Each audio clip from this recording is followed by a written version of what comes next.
Sabe quando a gente pensa em uma decisão de risco muito alto, tipo um diagnóstico médico? Uhum. A gente espera uma precisão quase matemática, né? Exato. É tipo engenharia pura. A pessoa quebra o braço, aí olha o raio-x e o médico aponta e diz, olha, a fratura tá bem ali. Bem binário. Ou tá quebrado ou não tá.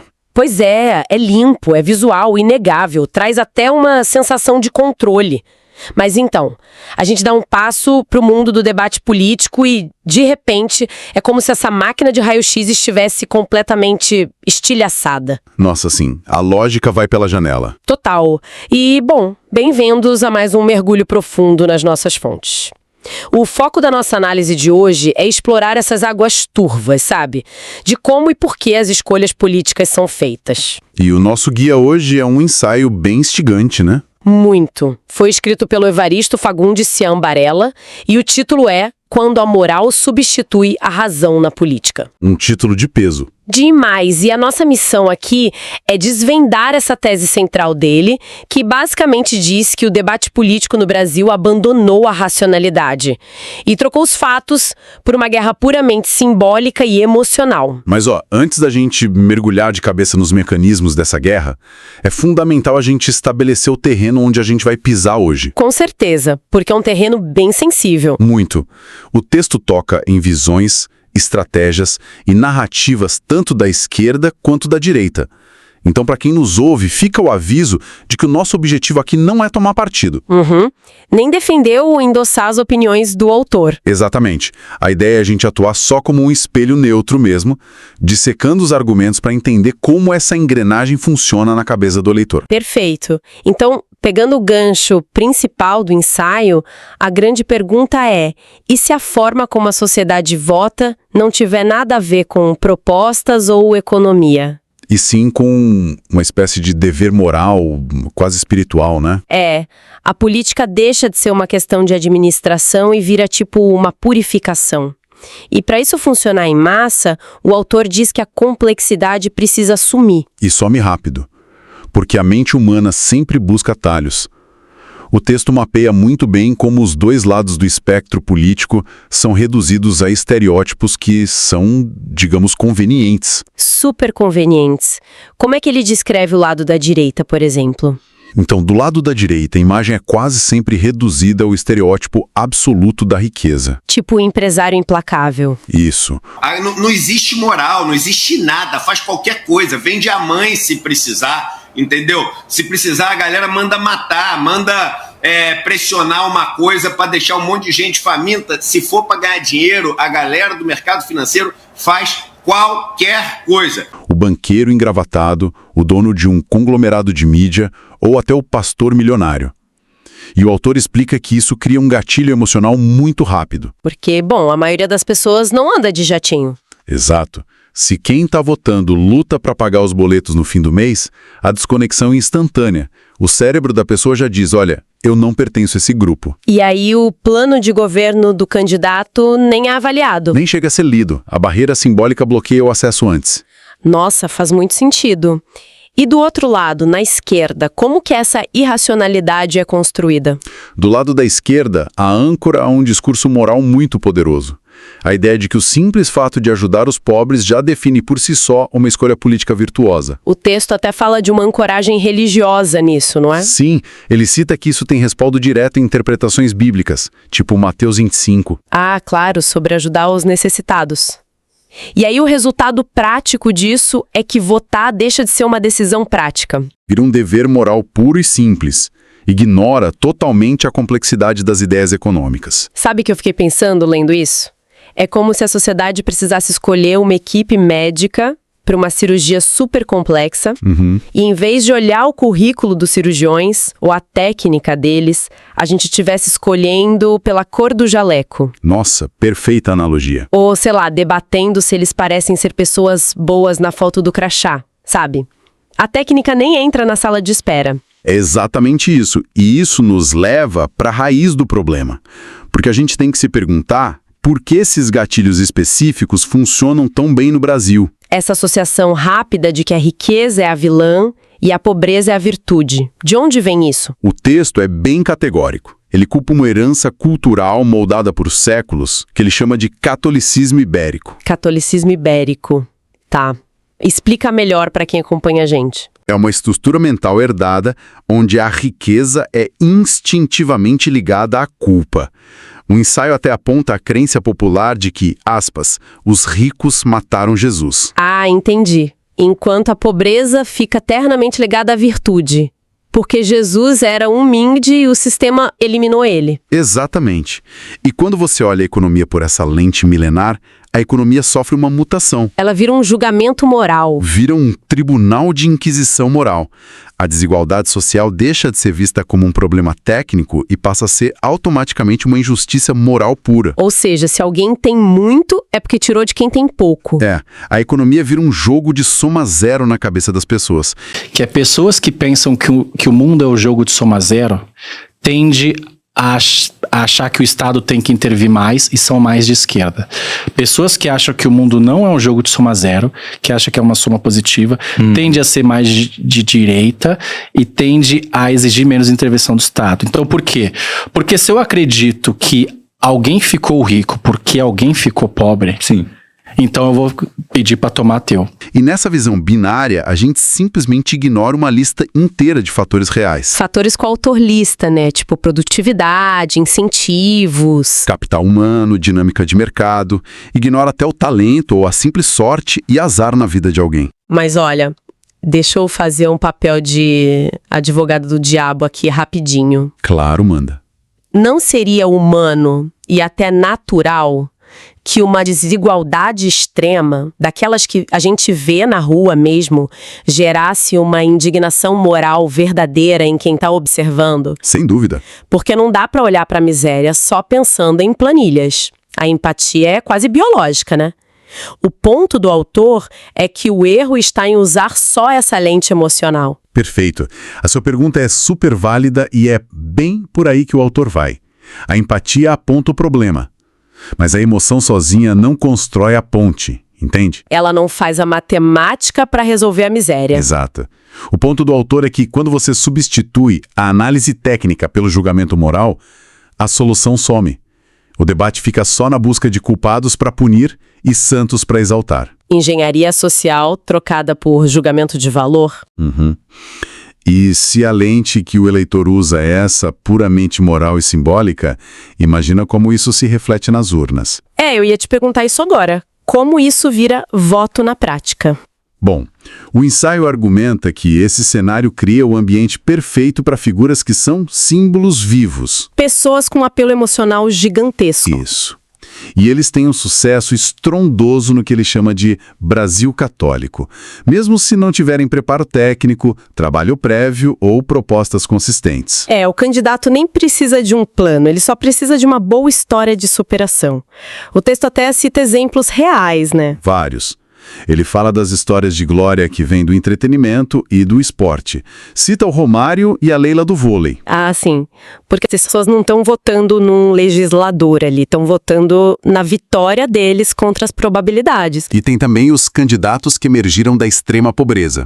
O autor cita o Lula, a Luísa Erundina, a Benedita da Silva e até o Tiririca. Nossa, o Tiririca é o exemplo clássico disso, né? A origem humilde vira principal credencial da pessoa. Exato. E o autor vai além.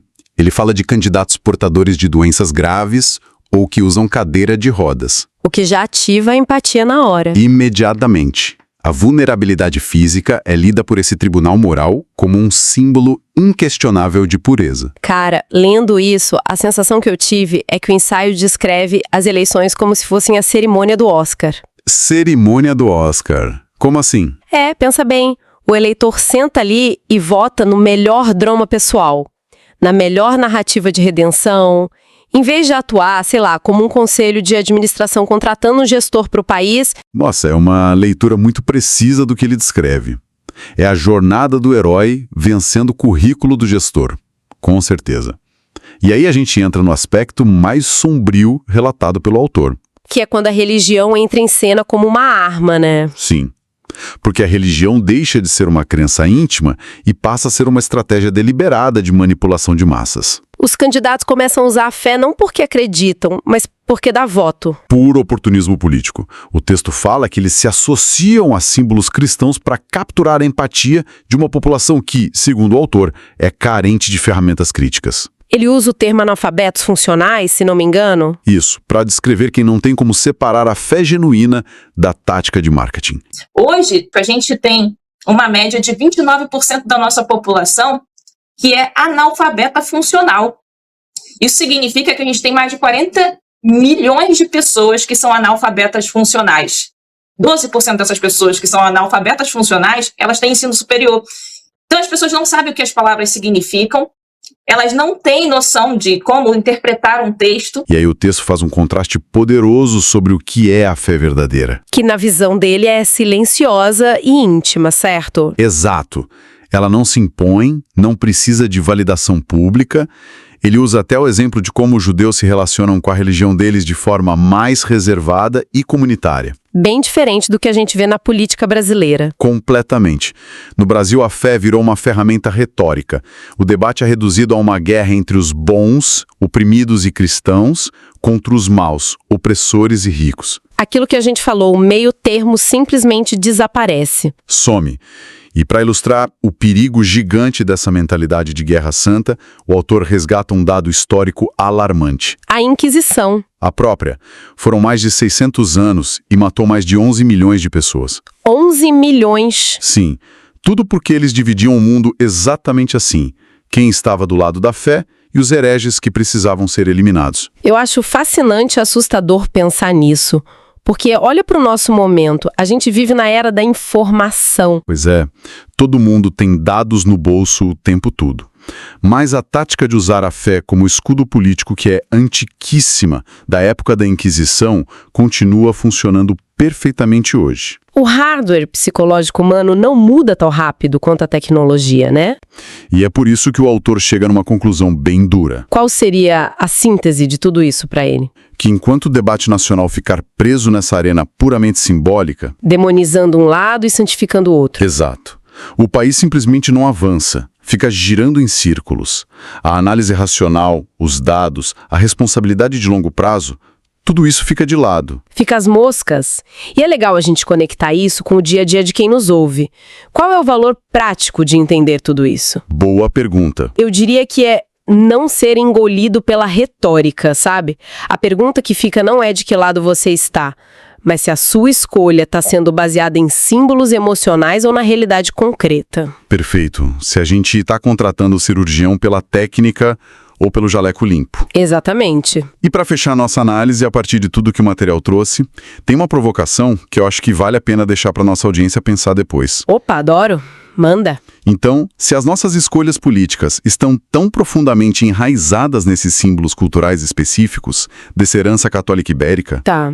O que vai acontecer com a política brasileira nas próximas décadas? Porque o perfil religioso do Brasil está mudando muito rápido, né? Nossa, é verdade. Mudança drástica. Então a grande incógnita é, será que os símbolos vão evoluir e a sociedade vai começar a exigir mais racionalidade e dados na política? Ou será que a política simplesmente vai encontrar novos símbolos para manipular exatamente as mesmas emoções de sempre? cara, que reflexão maravilhosa para terminar. Vai dar um nó na cabeça de muita gente.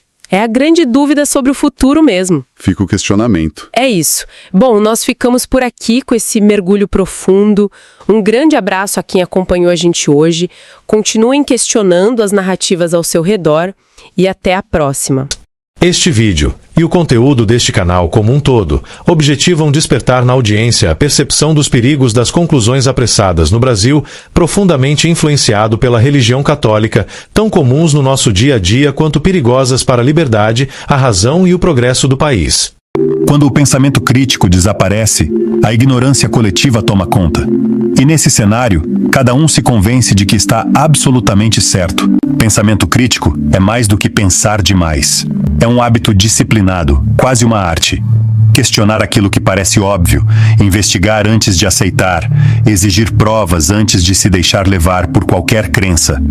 É a capacidade de duvidar até mesmo das próprias conclusões. Se você chegou até aqui, isso indica disposição para confrontar ideias que desafiam o que, no Brasil, costuma ser tratado como consenso. Em vez de recuar, você permaneceu. Em vez de se fechar, ouviu. Em vez de buscar conforto, aceitou o desconforto da análise crítica. Essa é a linha divisória entre quem apenas repete slogans e quem assume a responsabilidade de refletir e formar convicções próprias. Poucos buscam a verdade. Ela exige maturidade para suportar seu peso. Narrativas reconfortantes e explicações simplificadas são psicologicamente mais atraentes. Nesse ambiente, pensar com independência torna-se um ato raro e incômodo. O antídoto está no conhecimento estruturado e metodologicamente orientado, capaz de revelar pressupostos ocultos, intenções implícitas e omissões estratégicas. Compreender como argumentos são construídos e o que deliberadamente fica fora do debate permite antecipar movimentos, reduzir a margem do imprevisto e evitar manipulações. No Brasil, a política opera como uma disputa permanente de narrativas, fortemente influenciada por símbolos morais herdados da tradição ibérica, especialmente no que diz respeito à riqueza, à pobreza e à ideia de redenção. O teatro político não se sustenta apenas pelos atores no poder, mas também pelo público que legitima o espetáculo. Quando a política é tratada como religião e líderes são vistos como redentores, em vez de gestores avaliados por desempenho, instala-se um ciclo de indulgência, justificativas e repetição de erros. O país não permanece estagnado por escassez de recursos, mas por déficit de lucidez crítica. Então, a partir do momento em que você toma uma informação para si, você não está mais sendo a mesma pessoa, há uma mudança cerebral, uma mudança, obviamente, cognitiva, uma nova interpretação de realidade, você passa a ser uma nova pessoa. O problema é que quando se pega a mesma informação e se repete a mesma informação, incansavelmente, século após século, e as pessoas continuam aceitando sem questionar. A imbecilidade, ela é uma escolha. Há pessoas que têm deficiência. Isso não é escolha. Ser imbecil é uma escolha. Se você chegou até aqui, é porque este conteúdo fez sentido para você. Portanto, considere apoiar o canal. Inscreva-se, deixe seu like e compartilhe este vídeo com pessoas que valorizam pensamento crítico e curiosidade intelectual. Assim, você contribui para ampliar o alcance de ideias relevantes e fortalecer um debate mais qualificado. Parabéns pela atenção até aqui e até o próximo vídeo.